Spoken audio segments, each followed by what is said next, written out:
In this video, I'm going to show you how to make your Twitter account public.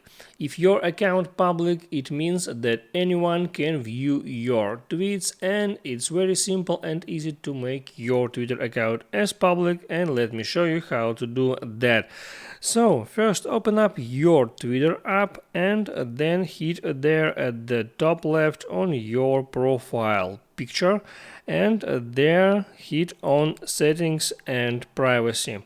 Now hit on privacy and safety, and there hit on audience and tagging. And now in order to make your Twitter account public, you need to disable that option, protect your tweets. So disable that, because if this option is enabled, Twitter show your tweets just to people that follow you. So now this option is disabled and your Twitter account are public now.